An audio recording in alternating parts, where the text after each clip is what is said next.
सही कहा है किसी ने, चिंता और चिता में सिर्फ एक बिंदु का फर्क होता है। इस दुनिया में कुछ लोग बेवजह चिंता करते हैं, बिना किसी कारण ही अपने आप को और मन को परेशान करते रहते हैं। चिंता हमें बीमार करती है। आज की इस कहानी में हम सीखेंगे कि क्यों हमें बेवजह चिंता नहीं करनी चाहिए। एक गांव में एक किसान था जिसे एक बहुत ही बुरी आदत लग चुकी थी, और वह आदत थी बेवजह चिंता करने की। वो हर समय किसी न किसी चीज की चिंता करता ही रहता।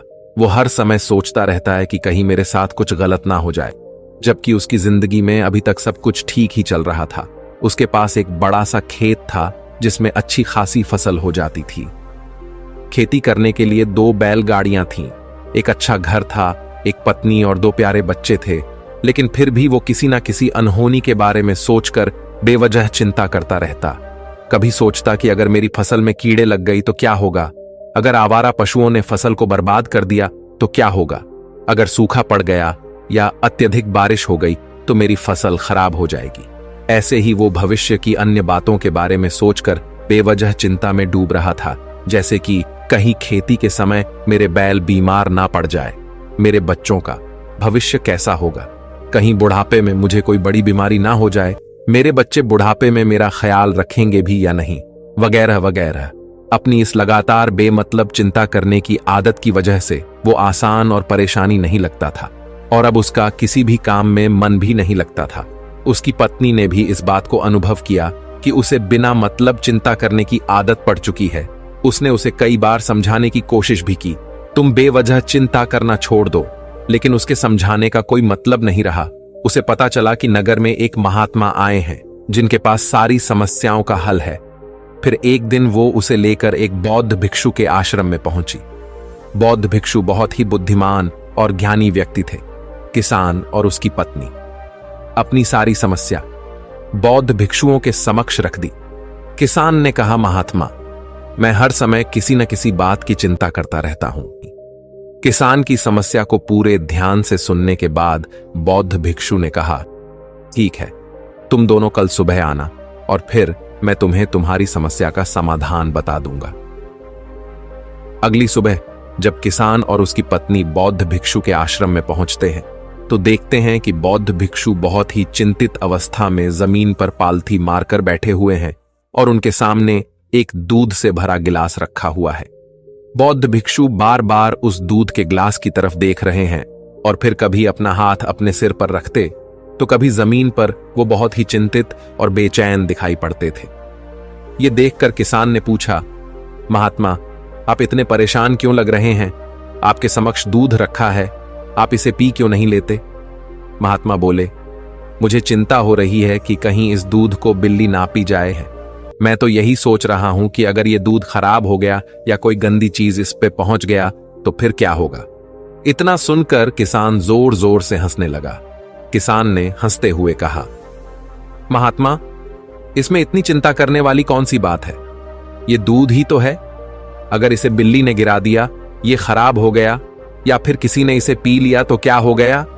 ये आपको दोबारा मिल जाएगा, और वैसे भी आपका चिंता करना व्यर्थ है, क्योंकि ना तो अभी इसे बिल्ली ने गिराया है, ना ही खराब हुआ है, और ना ही अभी इसे किसी ने पिया है, और हो सकता है कि भविष्य में ऐसा हो भी न। किसान के मुंह से ये बातें सुनकर बौद्ध भिक्षु मुस्कुराए और बोले, मैं भी तो तुम्हें ही यही समझाने का प्रयास कर रहा हूं कि भविष्य की उन घटनाओं की चिंता करना व्यर्थ है जो अभी हमारे साथ हुई ही नहीं, और बहुत बड़ी संभावना है कि वो कभी होगी भी नहीं, और अगर हो भी गई तो जिस चीज को तुम्हें एक बार हासिल कर सकते हो उसे तुम दोबारा भी हासिल कर सकते हो, और अगर नहीं कर पाए तो कोई बात नहीं, क्योंकि समस्याओं के आने के साथ ही उन समस्याओं का सामना करने की हिम्मत भी अपने आप ही आ जाती है। ये बातें सुनने के बाद किसान को लगा जैसे किसी ने उसके गाल पर एक थप्पड़ मारकर उसे नींद से जगा दिया हो। उसे महसूस हुआ कि वो भी तो यही गलती कर रहा है। वो भी तो भविष्य की उन घटनाओं के बारे में सोचकर चिंतित हो रहा है जो अभी तक घटी ही नहीं और शायद कभी घटेगी नहीं। वो और फिर बौद्ध भिक्षु के चरणों में गिर पड़ा और कहने लगा, इतनी आसान में मुझे मेरी गलती का एहसास करवाने के लिए आपका बहुत बहुत धन्यवाद, और मैं आज से पूरा प्रयास करूंगा, मैं बेवजह चिंता करना बंद कर दूंगा। जापान में एक लोकप्रिय कहावत है, अगर तुम चल रहे हो तो सिर्फ चलो, अगर तुम खा रहे हो तो सिर्फ खाओ, लेकिन एक समय में सिर्फ एक ही काम करो, चिंता ना करो।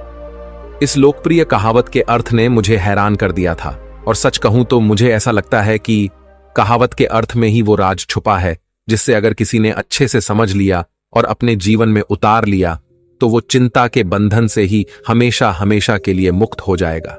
इस कहावत के अर्थ के बारे में हम आगे बात करेंगे, लेकिन उससे पहले देखते हैं कि हमारे दिमाग में इस तरह के विचार से ज्यादा चल रहे होते हैं। पहला, क्या मैंने ये काम सही से किया? दूसरा, क्या मैं इसे और बेहतर कर सकता था? तीसरा, इसका परिणाम क्या होगा? और चौथा, लोग मेरे और मेरे काम के बारे में क्या सोच रहे होंगे? ये ऐसे कुछ विचार हैं जो हमारे दिमाग की सिस्टम में ज्यादातर समय चलते रहते हैं, लेकिन हमें पता नहीं चलता, क्योंकि हमने इन विचारों के साथ जीना सीख लिया है। और हमारा दिमाग काम भी ऐसे ही करता है कि अगर हमने इसे किसी काम को कई बार करवा लिया तो फिर ये उसे अपनी आदत बना लेता है, और फिर हमारे चाहे बिना भी उस काम को करने का प्रयास करता है। शुरुआत में तो हम किसी भी काम को अपनी इच्छा से पूरे होशो हवास में करते हैं, लेकिन बाद में वो हमारी आदत बन जाता है, और फिर हम बस बेहोशी की हालत में बिना सोचे समझे उस काम को करते चले जाते हैं। जब एक बच्चा छोटा होता है तब उसे पता नहीं होता कि चिंता क्या है, लेकिन जैसे ही वो बड़ा होता है माँ बाप कहना शुरू कर देते हैं, बेटे आपको होमवर्क करना है, आपको उसकी चिंता नहीं हो रही, आपके एग्जाम आने वाले हैं, आपको उसकी चिंता करनी चाहिए। और ऐसे ही ना जाने कितनी सारी चीजों के लिए बच्चों के आसपास के लोग उसे चिंता करने के लिए कहते हैं, और वो छोटा बच्चा इस बात को मान लेता है। ये अच्छा, किसी भी काम को करने के लिए हमें उसकी चिंता करनी पड़ती है, और फिर वो भी किसी काम की घटना के बारे में बार बार सोचने लगता है। शुरुआत में तो वो ये काम जानबूझकर करता है, लेकिन धीरे धीरे उसका मन इसे अपनी आदत बना लेता है, और फिर ना चाहते हुए भी उसका मन एक ही विचार के बारे में बार बार सोचता रहता है, और फिर वो अपनी पूरी जिंदगी चिंता के इस जाल में फंस कर रह जाता है। लेकिन अब प्रश्न यह उठता है कि इसका समाधान क्या है? तो इसका समाधान है ऊपर बताई गई जिन कहावत का अर्थ यानी जागरूकता। हमें अपने विचारों के प्रति जागरूक होना पड़ेगा। हमें थोड़ी देर रुककर इस बात पर ध्यान देना होगा कि कहीं हम ना चाहते हुए भी एक ही घटना के बारे में तो बार बार नहीं सोच रहे हैं। हमें पूरी जागरूकता के साथ ये देखने का प्रयास करना होगा कि पूरे दिन हमारे अंदर इस तरह के विचार उठते रहते हैं। अब आप पूछ सकते हैं, केवल जागरूकता क्या करेगी? मैं कहता हूं, या काफी है? ये मन को शांत करने के लिए पर्याप्त है, मन को अपने स्वभाव का एहसास कराने के लिए पर्याप्त है, और जीवन में जागरूकता लाने का सबसे आसान तरीका है ध्यान करना।